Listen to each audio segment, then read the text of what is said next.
because just joining an existing system does not change it. It's just like I have some friends that wanted to change the education system. They went and did their studies and become a school teacher. They lasted a very short period of time because they realized, and I said to them before they did it, I said, it's honorable that you want to do that. But it's very hard to change the system from the inside out. And many teachers would know this. They would quit teaching or get frustrated because it's hard to change the education system from the front. I'm focused on changing the education system, making a 21st century modern day education system worldwide, including this country, from the outside. Same with politics, folks. The way that you change it is this. We have an outdated political system that, has served us well to a certain degree. And people say, why change what works? Well, that is BS. If that was the philosophy, then our countries would never evolve. Humanity would have never evolved. You say, oh, what worked 200 years ago? It works, let's not change it. You should improve things daily. If you're not improving as a person, if you're not improving your company as a company, you're not improving your country, so we need to evolve the political system. And my suggestion is this. All the effort to go into becoming elected as a politician, that amount of effort, and you say, well, why don't we create a third credible party, political party in this country? Well, there's Bob Catter, a few others have done that. One Nation tried to do that. Did it really get anywhere? The effort to even do that, it's very difficult. There's basically a monopoly on the political parties of the Coalition and Labor. So that's very difficult to do as well. Why not just go above that to the higher level and say, let's create a debate in this country about creating a better political system? Let me ask you this question. Why do we have political parties whatsoever? Do we need political parties? I would say eliminate them. I think people should be voted, politicians should be voted on the quality of their policies, not towing the party line.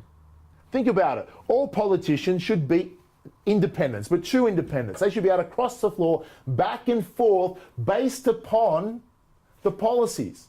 See, let's think about it. If you vote one political party, that you might agree with some of their policies, but do you agree with them all? Too bad if you don't agree with them all, you don't get a choice because they take it as a mandate. For instance, in the last election, we said clearly, the majority of people, there will be no to carbon tax. Well, someone said they will never have a carbon tax if they're elected. When they become elected, they lied to the public and they introduced a carbon tax. Then they had the hide in this country to go around running newspaper ads paid for by the taxpayer to say yes to carbon tax. What do you mean say yes? We already said no at the election. Now you're saying, oh, we have a choice to say yes or no. We didn't have a choice to say yes or no. What if we want to say yes or no? Where do we say? There was no choice. Say yes to carbon tax as if the voters, the people were being given a choice. They weren't given a choice. They were given the choice and said no. Then after that, they're told, oh, say yes. You don't have a choice. You've got a carbon tax whether you like or not. Did the Australian people vote that policy into power? No, they voted against it, but what do we have? By deceptive, misleading politicians, you have a effectively inept political system. I suggest change it. So eliminate political parties. Why toe the party line? You should elect politicians based on policies. Here's what I'm going to suggest. With technology these days, with the internet, qualified voters could easily choose to vote via online technology for, say, the top 5 or 6 major policies a year. Any smaller policies, which are still important, could be decided upon by the elected politicians. But for the top 5 or 6 policies a year, imagine this, they went out to Australians now and said, okay, qualified voters, vote online. Do you want to spend $36 billion on a national broadband network, or do you want to consider the other options, maybe $10 billion, better value for money? Choose. Boom, we have a choice.